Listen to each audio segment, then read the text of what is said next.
Olá! Quando a gente olha para o cenário político hoje em dia, dá uma sensação de que tem alguma coisa errada, né? De um lado você vê um tipo de populismo, do outro, um extremismo. Parece que conversar se tornou impossível. E aquele espaço no meio, o do diálogo, da moderação, o centro, parece que simplesmente sumiu, evaporou.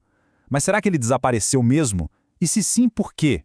Bora investigar as forças que trouxeram a gente até aqui.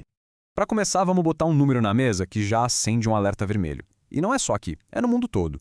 Em média, 54% das pessoas em mais de 30 países estão insatisfeitas com o funcionamento da democracia. Isso não é uma reclamação qualquer, não. É um sinal de uma crise de confiança muito profunda. É um sentimento que está se espalhando de que o sistema que deveria funcionar para todo mundo já não está entregando o que promete para a maioria. E isso leva a gente direto para a pergunta central de toda essa análise. Se tem tanta gente frustrada com os extremos, para onde foi o centro? Cadê aquele espaço para o diálogo, para o meio termo, para o acordo? É como se ele tivesse sumido do mapa. Vamos tentar seguir as pistas das forças que estão empurrando a moderação para a beira do precipício. Ok, mas antes da gente sair por aí procurando esse tal centro perdido, a gente precisa primeiro entender o que a gente está procurando, afinal. Muita gente acha que o centro é só ficar em cima do muro, mas olha, o buraco é bem mais embaixo. Na verdade, ele é a base da estabilidade democrática. Pensa assim, o Centro Democrático não é um partido ou uma ideologia específica. É mais como um acordo, sabe? Um compromisso com as regras do jogo. É a gente aceitar que, mesmo com visões de mundo completamente diferentes, a gente pode resolver nossos problemas de forma pacífica, conversando, usando as instituições que existem para isso. Quando esse pacto básico se quebra, toda a estrutura política começa a ficar doente. E uma das principais forças que está corroendo esse centro, bom, ela está aí, na palma da nossa mão. As redes sociais, que nasceram com aquela promessa de conectar todo mundo, talvez estejam funcionando, na prática, como verdadeiras máquinas de polarização. A ideia aqui é a gente não pensar nas redes sociais como se fosse um espelho da realidade. É melhor pensar nelas como um prisma.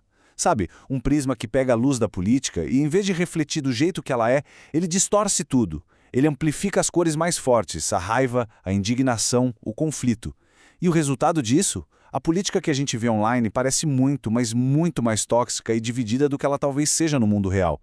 E como é que esse prisma funciona? Basicamente através de 3 problemas centrais. Primeiro, as famosas câmaras de eco. Os algoritmos mostram pra gente mais do que a gente já gosta, nos cercando de pessoas que pensam exatamente como a gente. Segundo, a amplificação de ultraje. É simples, raiva e indignação dão mais clique, então o algoritmo empurra para cima o conteúdo mais negativo e emocional. E por fim, a atenção desigual. As vozes mais extremas, as que gritam mais alto, ganham um megafone, enquanto as figuras mais moderadas de centro acabam ficando invisíveis.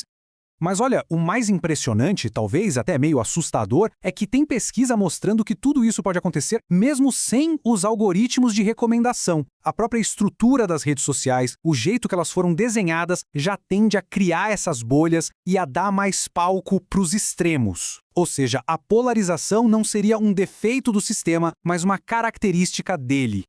Mas, claro, a culpa não é só da internet. A polarização não nasce do nada no mundo online. Ela tem raízes muito profundas no mundo real, principalmente na economia. A insegurança no trabalho, a desigualdade que não para de crescer, tudo isso cria um terreno fértil para a raiva e para o ressentimento que alimentam os extremos políticos. E essa citação aqui, ela vai direto no ponto. É sobre essa desumanização que acontece quando as pessoas se sentem descartáveis, como se fossem só uma peça numa engrenagem, uma mercadoria no mercado de trabalho cada vez mais precário. Essa perda de dignidade, de valor, é um combustível poderosíssimo para a desilusão com a política. E as consequências disso na cabeça das pessoas são devastadoras. Aquelas identidades coletivas, como a ideia de classe trabalhadora, vão se perdendo, deixando um vazio. E esse vazio acaba sendo preenchido por ressentimento, por uma desconfiança geral em tudo que é do governo, em todas as instituições. A raiva, que antes ficava mais guardada, agora explode para todo lado. Tá, mas de onde que essas duas grandes forças, a polarização digital de um lado e a insegurança econômica do outro, se encontraram de um jeito, bem, explosivo? O Brasil é um caso de estudo perfeito para isso. Aqui no país se formou uma verdadeira tempestade perfeita contra o centro democrático. Pensa só. Durante umas 2 décadas, a política brasileira tinha uma certa estabilidade, com 2 grandes polos. o PSDB mais para centro-direita e o PT na centro-esquerda. Mas as manifestações de 2013 foram o primeiro grande tremor, o primeiro sinal de que esse sistema todo estava rachando. Aí, em 2018, o colapso foi total. O PSDB virou um partido quase irrelevante e o debate político foi completamente engolido por uma polarização radical. E aqui no Brasil, a gente precisa fazer uma distinção que é fundamental. Enquanto aquele centro democrático que era focado em ideias, em projetos, em reformas, ia minguando, um outro tipo de centro crescia. O centrão. O foco dele não são ideias, e sim negociações pragmáticas, controle de orçamento. Ele não só sobreviveu, como ficou ainda mais poderoso. A governabilidade passou a depender de trocas, e não de um consenso sobre o que é melhor para o país. E claro, falando de Brasil, essa máquina de indignação ganhou uma ferramenta, uma arma na verdade, super poderosa, o WhatsApp. Ele se tornou um ambiente perfeito para polarização por 3 motivos. Primeiro, ele permite criar grupos sobre qualquer assunto sem limite geográfico. Segundo, fica muito fácil para ideias bem marginais encontrarem sua tribo. E o ponto crucial, como tudo é protegido por criptografia, o custo social de espalhar desinformação é quase zero. Então, quando a gente junta todas essas peças do quebra-cabeça, surge uma pergunta que é meio inevitável.